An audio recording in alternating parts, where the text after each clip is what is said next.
Indo British advanced pain clinic నొప్పి మాయం surgery దూరం ఫర్ అపాయింట్మెంట్స్ 9155515563. అందరికీ నమస్కారం. నేను Swaroopa Potlapalli. Welcome to I dream.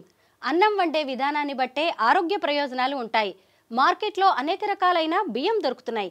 కానీ ఏ బియ్యాన్ని ఎలా వండాలో అనే దాని మీద చాలా మందికి ఐడియా ఉండట్లేదు. తన వ్యవసాయ క్షేత్రంలో వివిధ రకాలైన వడ్లను ప్రకృతి విధానంలో పండిస్తున్న మహిళా రైతు, అలాగే Krishna's farms founder, motivational speaker Krishnaveni Guntupalli గారు నాతో పాటు ఉన్నారు. ఆవిడతో మాట్లాడి అన్నాన్ని ఏ విధానంలో వండాలి, ఇప్పుడు మార్కెట్లో దొరుకుతున్న ఏ బియ్యాన్ని నమ్మవచ్చు, ఏ అన్నాన్ని ఏ విధంగా వండితే ఆరోగ్య ప్రయోజనాలు ఉంటాయి అనేది ఆవిడని అడిగి తెలుసుకుందాం. మేడం నమస్తే. నమస్తే సార్. మన పూర్వీకులు వంట వండే విధానం వేరుగా ఉండేది. అన్నం వాళ్ళు ఖచ్చితంగా గంజి వార్చేవాళ్ళు. ఇప్పుడు చూస్తేనేమో ఒక 15 నిమిషాల్లో అన్నం ఎలక్ట్రిక్ కుక్కర్లో అయిపోతుంది. ఏ విధానంలో అన్నం వండితే మంచిదంటారు? అన్నము ఇప్పుడు ఆహారం ద్వారా మనిషికి 80% హెల్త్ వస్తుందండి. మనం తినే ఆహారం ద్వారానే మనిషికి 80% హెల్త్ వస్తుంది. 20% ఎక్సర్సైజ్ ద్వారా వస్తుంది. ఇది మటుకు అందరూ నమ్మొచ్చు కదా. ఇది అందరికీ తెలిసిందే, నేను చెప్పేది కాదు, అందరికీ తెలిసిందే. కానీ చాలామంది పాటించని విషయం ఒకటి. 2, మనం తినే ఆహారం ఎప్పుడైనా కూడా నాటు విత్తనమై ఉంటే మంచిది. 2, వండే ఆహారం ఎప్పుడైనా 2 గంటల ముందు నానబెట్టాలి. బియ్యం ముఖ్యంగా బియ్యం నానినప్పుడు దానిలో కొన్ని హార్మ్ఫుల్ గ్యాసెస్ అనేవి రిలీజ్ అవుతాయి. రిలీజ్ అయిన పక్షంలో ఏంటంటే అన్నం మంచిగా ఉడుకుతుంది. ఉడికిన తర్వాత గంజి వార్చడం అనేది మొదటి నుంచి ఉంది మనకి. గంజి వార్చి మనం మొదటి నుంచి కూడా మట్టి కుండల్లో వండుకుంటే చాలా శ్రేష్టం. కాకపోతే ఇప్పుడు మనము అవి కడగడము, వాటితో ఈ విమ్ లిక్విడ్స్ వేసుకున్నప్పుడు మట్టి కుండలు పీల్చుకుంటాయి కదా. మట్టి కుండలు ఒకవేళ వాడిన పక్షంలో మళ్ళీ వరి ఊక, బూడిద ఇవన్నీ వాడాల్సి వస్తుంది. సో అంత పని మనుషులు కానీ చేయరు, మనము చేసేంత టయాలు లేవు మన ఉద్యోగపరంగా కానీ దేనికైనా. సో అల్యూమినియం పాత్రలు అసలు వాడొద్దు, అల్యూమినియం అనేది అసలు వాడొద్దు అనేది అది అందరికీ తెలిసిన విషయమే.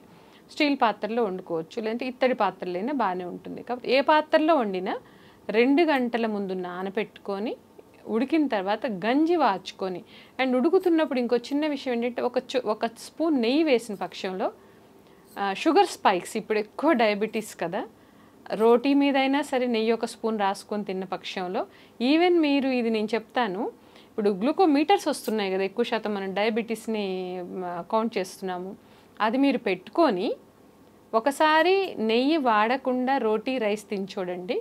ఒకసారి గంజి వార్చిన అన్నంలో నెయ్యి వేసుకొని, అది నెయ్యి అంటే ఏ నెయ్యి పెడితే ఆ నెయ్యి కాదు, ఎక్కడైతే దేశీవాలి ఆవులు ఉన్నాయో బిలోనా మెథడ్తో చేసిన నెయ్యి మా దగ్గర ఉంది, ఇంకెక్కడైనా దొరికితే కూడా మంచిది, అది వాడి దాని తర్వాత మళ్ళీ మీరు నోట్ చేసుకోండి దాని రీడింగ్, ఆ తేడా మీకే తెలుస్తుంది. సో వార్చేసి చక్కగా తిన్న అన్నం చాలా మంచిది ఆరోగ్యానికి. దట్టు దేశవాళీ విత్తనం, హైబ్రిడ్ విత్తనం కాకుండా మనం తింటున్నప్పుడు సోనా మసూరి, డిపిటి ఇవన్నీ హైబ్రిడ్ విత్తనాలు అన్నమాట. సో అలా కాకుండా దేశవాళీ విత్తనాలు వండుకొని తింటే చాలా మంచిది ఆరోగ్యానికి. ఎలక్ట్రికల్ కుక్కర్లో అన్నం వండడం వల్ల కొంత హెల్త్ ఇష్యూస్ ఫేస్ చేశానని మీరు చెప్పారు. అయితే గంజి వార్చడం వల్ల కలిగే ప్రయోజనాలు ఏంటంటారు? అది ఏమంటే, నేను భోపాల్ నుంచి ఒక 10 years బ్యాక్ హైదరాబాద్ వచ్చినప్పుడు, అంటే భోపాల్లో అంత డెవలప్ లేదు, ఎలక్ట్రిక్ కుక్కర్స్ కానీ ఇవన్నీ తక్కువ. అక్కడ చాలా అంటే కొద్దిగా మనకి హైదరాబాద్ కంటే ఒక 25 years బ్యాక్లోనే ఉంది, అంత ఎక్కువ డెవలప్ అవ్వలేదు. కాబట్టి ఆరోగ్యంగా ఉంటారు జనాలు. ఎందుకంటే అక్కడ ఇప్పటికీ ఆవు పాలు, ఆవు నెయ్యి, ఆవు వెన్నె తింటారు, దేశవాళీ ఆవులది. అండ్ అన్నాలు ఈ వండుకునే పద్ధతిలో పాత పద్ధతులే ఉంటాయి. సో అదేమైందంటే, హైదరాబాద్ వచ్చిన ఫస్ట్లో ఇట్లా పక్కన వీళ్ళు ఎలక్ట్రిక్ రైస్ కుక్కర్స్ జస్ట్ ఏంటంటే పాపను కాలేజీకి పంపించిన వాళ్ళు ఏం చేసేవాళ్ళు, బియ్యం కడిగేవాళ్ళు, ఎలక్ట్రిక్ రైస్ కుక్కర్లో పెట్టేవాళ్ళు, హస్బెండ్ ఒక 10-15 minutesలో వస్తున్నారు అనగానే ఆ టీవీ ముందుకు కూర్చుంటే అది రైస్ టిక్ మన సౌండ్ వచ్చేది, అన్నం అయిపోయేది. అది నాకు చాలా మాడేది కాదు, అన్నం మాడేది కాదు, అసలు పొగలుగా అన్నం ఉండేది. నువ్వు ఎప్పుడైనా తిను, 10 తిను, 9 తిను, ఎప్పుడైనా అన్నం వేడివేడిగా బాగుండేది. నన్ను అది అట్రాక్ట్ చేసేసి నేను ఇదేదో బాగుంది కదా, నేను కూడా పాప కాలేజీ నుంచి రావడానికి ముందు నేను కూడా పెట్టేసి దాన్ని తీసుకోవడానికి వెళ్ళడానికి ఈలోపు అయిపోతుంది కదా అన్న ఆలోచనతో తీసుకోవడం జరిగింది. దాని తర్వాత కొంచెం గ్యాస్ ఇష్యూస్ తినగానే అన్నం తినగానే ఎప్పుడైనా మనిషికి చిన్న విషయం ఏంటంటే, మనం భోజనం చేసిన తర్వాత ఇప్పుడు కార్లలో పెట్రోల్ పోస్తే యాక్టివ్గా పోతాం, కానీ కార్ అక్కడ కూర్చోదు కదా, కూర్చోదు, పడుకోదు. మనం కూడా భోజనం చేసిన తర్వాత యాక్టివ్ అవ్వాలి. కానీ జనం ఏం చేస్తాం, అన్నదాన్ని ఇలా ఒరిగిపోయి ఎక్కడెక్కడ నీరసంగా అయిపోయి పడుకుంటున్నారు.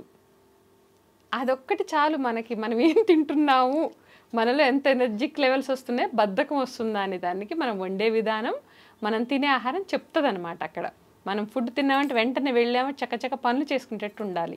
ఇప్పుడు వ్యవసాయ కూలీల నుంచి వస్తాము, మంచిగా తెచ్చుకుంటారు, తింటారు, మళ్ళీ వెంటనే పనులు చేస్తారు. మన వాళ్ళు ఉన్నారంటే తిన్నారంటే ఒరిగిపోతారు. అలా వద్దు. సో అది మంచిది కాదు. మనం అది ఎక్కడ తేడా వచ్చింది, వండే విధానమా, తినే ఆహారమా, ఎంచుకున్న విత్తనమా అనేది మనము కాన్షియస్గా ఉండాలి. సో గ్యాస్ ఇష్యూస్ రావడం, పొట్ట తినగానే ఇంటో బరువుగా అనిపించేది, ఇదేంటో బాబు బరువుగా ఉంది ఎప్పుడూ లేదని చెప్పేసి ఆ చిన్నగా కొంచెం హెల్త్ ఇష్యూస్ క్రియేట్ అయ్యి ఏమంటే గ్యాస్ ఎక్కడ చేరుకుంటే అక్కడ నొప్పి వస్తుంది కదా. ఇప్పుడు పొట్టలో గ్యాస్ పొట్టలో ఉండదు, బాడీలో చుట్టూ తిరుగుద్ది, తలలో చేరుతుంది, కాళ్ళల్లో చేతుల్లో ఎక్కడ చేరుతుంది, నొప్పులు ఏంటి మళ్ళీ నేను ఆలోచించుకొని కొన్ని ఆయుర్వేద బుక్స్ అవన్నీ ఎక్కువ చదువుతుంటాను. సో అవన్నీ చూసిన పక్షంలో తర్వాత హాస్పిటల్ వెళ్ళడం జరిగింది. లేదా 3 months కోర్స్ అది ఇచ్చారు.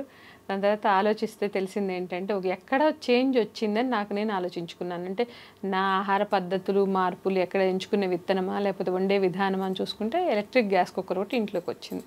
దాన్ని తీసి చక్కగా వాచ్మెన్కి ఇచ్చేసి నేను మళ్ళీ ఏదైతే నా పద్ధతి నానబెట్టుకొని స్టీల్ గిన్నెలో వండుకొని వార్చుకొని తిన్న పక్షంలో ఈ రోజుకి అటువంటి ఇష్యూస్ ఏం లేవు. గంజి వల్ల కలిగే ప్రయోజనాలు కూడా ఉన్నాయి కదా. గంజి ఆరోగ్యానికి మంచిదే, కానీ వార్చుకొని తినాలి. ఇప్పుడు అన్నీ ఎక్కువైపోతాయి కదా, ఇప్పుడు బాడీలో ఏంటంటే ఒకేసారి అన్నీ డైజెస్ట్ చేసుకోలేదు పొట్ట కూడా. సో ముందు అన్నం వరకు అన్నం తినేసి గంజి కావాలంటే సాయంత్రం సూప్ లాగా తీసుకోవచ్చు. అండ్ గంజి ఏంటంటే నానిన పక్షంలో మంచి విటమిన్ మినరల్స్ క్రియేట్ అవుతాయి అందులో. గంజి వార్చుకొని, అది ఏ గంజి, సోనా మసూరి డిపిటి గంజి కాదు, అది వేస్ట్, అది వద్దు. దానిలో ఏంటంటే మెయిన్ కెమికల్ పెస్టిసైడ్ ఎక్కువ కూడా, యూరియా, డిపిటి ఇవన్నీ దుక్కి మందులు ఇవన్నీ ఎక్కువ వేసి పండిస్తాము. సో అది కాదు. అది కాకుండా ఏదైతే నాటు బియ్యం ఉన్నాయో, నాటు బియ్యం బియ్యం నానబెట్టుకుని అన్నం వండిన తర్వాత ఆ గంజిని ఏం చేయాలంటే కుండలో పోసేసో స్టీల్ గిన్నెలో పోసేసో ఒక పల్చటి బట్ట కప్పిన పక్షంలో దానిలో మంచిగా విటమిన్ మినరల్స్ క్రియేట్ అవుతాయి. సో దాన్ని సాయంత్రం చక్కగా తాగొచ్చు. కొంచెం ఉప్పు వేసుకొని తాగామంటే చాలా ఎనర్జీ. గంజిలో నిమ్మకాయ ఉప్పు కలుపుకొని తాగితే చాలా బాగుంటుంది కదా కృష్ణవేణి గారు. చక్కగా ఎంజాయ్ చేయొచ్చు. మళ్ళీ అది తిని మళ్ళీ అన్నాలు తినడం కాకుండా అది సరిపోతుంది నైట్కి. కృష్ణాస్ ఫామ్ పేరుతో మీరు వ్యవసాయం చేస్తున్నారు, అనేక రకాలైన పంటలు వేస్తున్నారు కదా. మీ దగ్గర దొరికే వడ్లు ఏంటి, వాటి రకాలేంటి? ఇప్పుడు మన దగ్గర కుజుపటాలి ఒకటి పండుతుంది, నవారా ఒకటి పండుతుంది. నేను పండించే చాలా చిన్న మొత్తంలో వడ్లు పండిస్తున్నాను. ఎందుకంటే వడ్లు పండించాలి అనే ఆలోచన, దీని వెనక ఒక సంఘటన ఉంది. మామూలుగా మన విజయరామ్ గారు ఉన్నారు కదా, ఎమరాల్డ్ విజయరామ్ గారు, ఎవరైతే మన తెలుగు రాష్ట్రాలకి ప్రకృతి వ్యవసాయాన్ని పరిచయం చేసిన విజయరామ్ గారు, ఒకసారి ఇట్లానే కలిస్తే మీరు కూడా గురుగారు, ఆయన నా గురువుగారు అని చెప్తాను నేను. యాక్చువల్లీ నేను ఆయన వీడియోస్ చూసి ఫాలో అయ్యే ఏకలవ్య శిష్యురాల్లాగా నేర్చుకున్నాను చాలా విషయాలు. మీరు కూడా పొలం రావాలంటే ఆ అమ్మ వస్తాను. ఆయన చాలా బిజీ ఉంటారు రకరకాల తిరగటం, జనాల్ని మోటివేట్ చేయడంలో.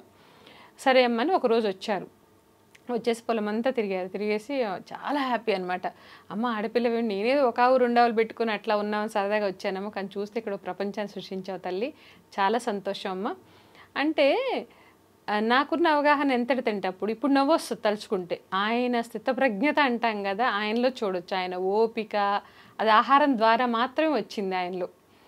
అయితే ఇప్పుడు నేను కూడా రియాక్ట్ అవ్వట్లేదు ఎక్కువ విషయాలకి. నాకు చాలా కోపము, చాలా అగ్రెసివ్ ఉంటాను బేసిక్గా నేను. బట్ నా ఆహార విషయాలు నేను కొంత మార్చుకున్న తర్వాత ఇప్పుడు నా సిచ్యువేషన్ అంటే పిల్లలు అంటే ఏంటమ్మా అంత కోప్పడేదాన్ని ఇప్పుడు కోప్పట్లేదు, అదొక నవ్వు ఊరుకుంటాను, అంత కోపం రాదు. ఎందుకంటే ఆహారం సరైనది కడుపులో పోయినప్పుడు, ఇప్పుడు ఈ పిచ్చివాళ్ళు కామెంట్స్ అయి పెడుతున్నప్పుడు నేను నవ్వుకునేదంటే వీళ్ళ కడుపులోకి ఆహారం సరిగ్గా పోవట్లేదు అనుకుంటాను, అంతే తప్పు పట్టను. తిండే విషాహారం తింటున్నప్పుడు నోట్లోంచి విషమే కదా వస్తుంది. తినే ఆహారము పద్ధతైన తిన్నప్పుడు, సంస్కారవంతమైన తిన్నప్పుడు సంస్కారవంతమైన మాటలు వస్తాయి, సంస్కారవంతమైన పని చేస్తాము. మనం ఎందుకు పుట్టాము, సొసైటీకి మనం ఏం చేస్తున్నాము, మనం అదే ఉపయోగం ఏంటి, ఇది ఆలోచిస్తాడు మనిషి. అలా కాకుండా తినే ఆహారమే కలుషితమైన తిన్నప్పుడు నోట్లోంచి వచ్చే మాటలన్నీ కలుషితంగానే ఉంటాయి. సో తప్పట్టేదేం లేదు, ఇంకా వాళ్ళ కర్మ అది వదిలేయడమే. అయితేను నేను ఆయనకి గొప్పగా సంతోషంగా అప్పుడు సోనా మసూరి పండించాను. అంటే నాకు ఇంకా అప్పటికి రైస్ వెరైటీస్ గురించి తెలియదు అంతగా. వీడియోస్ చూస్తున్నాను, వ్యవసాయం మొదలుపెట్టాను. నాకు ఆవు ద్వారా గోమూత్రం, గోమయము, ఘనజీవామృతం, ద్రవజీవామృతం తెలుసు, పండించడం తెలుసు. కానీ ఏ వడ్లు పండించాలనేది నాకు అంత అవగాహన లేదు అప్పుడు స్టార్టింగ్లో. నేను సోనా మసూరి అదే పద్ధతిలో పండించాను. పండించేసి ఎంతో ఆనందంగా గురుగారు చూడండి నేను కూడా బియ్యం పండించాను, వడ్లు పండించాను చూస్తే ఆయన అవునా అమ్మ ఏ వడ్లమ్మా అంటే సోనా మసూరి అంటే అవునా అమ్మ అన్నారు, నేను ఊరుకున్నారు. నేనేమనుకున్నాను ఏంటి అసలు అవునా అని గొప్పగా ఫీల్ రాలేదు ఏంటా అనుకున్నాను. ఎందుకని ఆ రెస్పాన్స్ ఏదైతే కళ్ళల్లో కనిపించాలో అది రాలేదు, ఇంకేదో విషయం ఉంటుంది అన్నట్టు మళ్ళీ అడగలేదు నేను అని చెప్పి తర్వాత సర్చింగ్ మొదలు పెడితే అప్పుడు తెలిసింది ఏంటంటే ప్రకృతి వ్యవసాయంలో వాడాల్సింది నాటు విత్తనము. నిజంగా చెప్పాలంటే నాకు సిగ్గు అనిపించింది. నేను ఈ వ్యవసాయం చేస్తూ ఈ వడ్లు ఎలా పండించాను, కానీ స్టిల్ ఇప్పటికీ పండిస్తున్నాను. ఎందుకు పండిస్తున్నాను, షాప్లో కూడా పెడుతున్నాను. ఎందుకు పెడుతున్నానంటే ప్రజలకు వ్యత్యాసం తెలవాలి, ఏది మంచిది ఏది చెడ్డది తెలవాలి. కాబట్టి నేను అది పెట్టేసి వచ్చేవాళ్ళు చెప్తాను, ఇది హైబ్రిడ్ బియ్యం, ఇది నాటు విత్తనం, ఇది కొనకండి, ఇది కొనండి. ఇది కూడా ప్రకృతి వ్యవసాయంలో పండించిందే, కానీ విత్తనం వచ్చేసి నాటు విత్తనం కాదు, ఆ వ్యత్యాసం తెలవడానికి అని చెప్పేసి అది పెట్టాను. సో ఆ రోజున నేనన్నాను వడ్లు చాలా వెరైటీ పండిస్తాను గురుగారు అన్నారు. అంటే ఆయన అన్నారు లేదమ్మా వడ్లు పండించకు, ఎందుకంటే వడ్లు పండించే రైతులు చాలామంది ఉన్నారు మన తెలుగు రాష్ట్రాల్లో, దగ్గర దగ్గర 3-4 లక్షల మంది ఉన్నారు. సో నువ్వు వడ్లు పండించి టైము భూగర్భ జల వడ్లకు నీళ్ళు ఎక్కువ పడతాయి, భూమి లోపల నీళ్లు, దాని తర్వాత అంత ప్లేస్ వేస్ట్ చేయొద్దు. వడ్లు కావాలనుకున్నప్పుడు ఎవరెవరైతే రైతులు పండిస్తున్నారో జెన్యూన్గా వాళ్ళ నెంబర్స్ నేను నీకు ఇస్తాను, నువ్వు తెచ్చుకొని నువ్వు నీ షాప్లో పెట్టుకో, వడ్లు పండించి అంత వేస్ట్ చేయకు. దాని బదులు ఈ రోజున హైదరాబాద్లో పీపుల్కి కూరగాయలు ఆకుకూరలు పండ్లు అవసరం ఉంది, దాని మీద నువ్వు ఫోకస్ పెట్టన్నారు. ఆ ఒక్క మాట నాకు చాలా అనిపించి, కానీ ఇష్టం కాబట్టి కుజుపటాలి ఒకటి నవారి ఒకటి పండిస్తున్నాను. అంటే ప్రయోగాలు చేయడం కొంచెం ఇష్టం కాబట్టి పండించాలి కాబట్టి పండిస్తున్నాను. మీరు ప్రకృతి విధానంలో వడ్లు పండిస్తున్నారు, అలాగే బియ్యాన్ని స్టోర్లో కూడా అమ్ముతూ ఉంటారు. అయితే ఏ బియ్యాన్ని ఎలా వండాలి అంటారు? నవారా బియ్యం ఉంటాయి. నవారా మీన్స్ నివారణ అంటారు దాన్ని, మన గురుగారు దాని పేరు నివారణ. నివారణ అంటే సర్వరోగ నివారణ. ఆ బియ్యం ఎట్లా అంటే ఇవాళ రోజున పీపుల్లో మ్యాక్సిమం మనం ఒక 90% పీపుల్లో చూస్తున్నది ఏంటంటే ఇంటి కొనులు డయాబెటీస్ పేషెంట్స్ ఉన్నారు. సో ఈ నవారా బియ్యాన్ని కానీ తిన్న పక్షంలో 45 days తిన్న పక్షంలో డయాబెటీస్ నార్మల్ అయిన వాళ్ళు చాలామంది ఉన్నారు. సో దీనికి మనం చేయాల్సింది ఏం లేదండి, నవారా బియ్యం వచ్చేసి ఒక 12 hours నానాలి. రాత్రిపూట పడుకునేప్పుడు ఒక గ్లాస్ నీళ్ళు పోసి నానబెట్టుకుంటే మార్నింగ్ లేసిన తర్వాత ఉడుకుతున్నప్పుడు కొంచెం అంత ఒక చుక్క 2 చుక్కలు నెయ్యి వేసేసి గంజి వాచుకొని ఆ గంజిని కూడా జాగ్రత్త పెట్టుకొని సాయంత్రం 4-5 టీ కాఫీలు తాగకుండా అది తాగేసేసి ఈ అన్నం కానీ మధ్యాహ్నం భోజనం తిన్న పక్షంలో 45 రోజులు తింటే డయాబెటీస్ నార్మల్ అయిన వాళ్ళు చాలామంది ఉన్నారు. ఇది నవారా బియ్యం కథ. బహురూపి అని ఇంకో బియ్యం ఉంటుంది, అది నిజంగా అద్భుతం. శ్రీకృష్ణదేవరాయల కాలంలో దగ్గర దగ్గర చాలా పాత బియ్యం అనమాట అవి. అది ఎట్లా అంటే ఆడవాళ్ళకి చాలా మంచిది, vitamin minerals B complex fibre అన్నీ ఉంటాయి అందులో. మల్టీవిటమిన్ ఇప్పుడు చాలామంది ఇప్పుడు వర్కింగ్ ఉమెన్స్ ఇట్లా ఉంటారు కదా, వాళ్ళు ఏంటంటే బ్రేక్ఫాస్ట్ అయిన తర్వాత ఒక మల్టీవిటమిన్ ట్యాబ్లెట్ వేసుకుంటారు. సో అవసరం లేదు, ఇది ఒక కప్పు రైస్ తిన్నామంటే ఆ వాల్యూస్ ఇందులో వస్తాయి. కుజుపటాలియా. ఇంకోటి కుళాకర్ అని ఒక బియ్యం ఉంటుంది, అది ఆడవాళ్ళకి దేవుడిచ్చిన వరం. ఈ బియ్యం అన్నీ ఏంటంటే ఎవరు సైంటిస్టులు తయారు చేసిన బియ్యం కాదు, ఇవి నేచర్ ఇచ్చిన బియ్యం అడవుల్లో. వాటిని కలెక్ట్ చేసేసి మన ఇండియా బియ్యం, ఇవన్నీ భారతదేశ బియ్యం.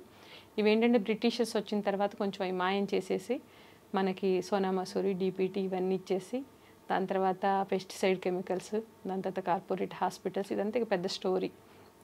అయితేను బహురూపి బియ్యం ఒకటి, తర్వాత కుజుపటాలియా ఒకటి, ఇంద్రాణి అని ఇంకో బియ్యం ఉంటుంది. పసిపిల్లలు 6 months అన్నప్రసన చేసిన దగ్గర నుంచి కూడా వాళ్ళకి పెట్టచ్చు, ఈజీగా డైజెస్ట్ అవుతుంది. ఉగ్గు చేస్తాం కదా పిల్లలకి, దాన్ని ఇంద్రాణి బియ్యంతో చేసి పెట్టచ్చు.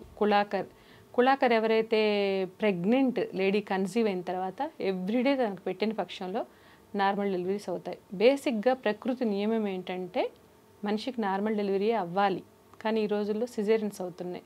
ఇప్పుడు ఆవులకి పశువులకి ఎవరికి సిజేరియన్స్ లేవు కదండి, మనకే అవుతున్నాయి. ఎందుకంటే మన ఆహార పద్ధతులు, మన ఆలోచన విధానం అయితే స్ట్రెస్ఫుల్ లైఫ్. సో ఇవన్నీ దూరం కావాలంటే ఆహార పద్ధతి ఒక్కటి మార్చుకుంటే చాలండి. చాలా చిన్న విషయం, ప్లస్ అందరికీ తెలిసిన విషయం, కానీ ఎవ్వరూ మారని విషయం ఏంటంటే ఆహారం మారితే, జీవనశైలి మారితే ఆలోచన విధానం మారుతుంది, భారతదేశ భవిష్యత్తు బాగుంటుంది.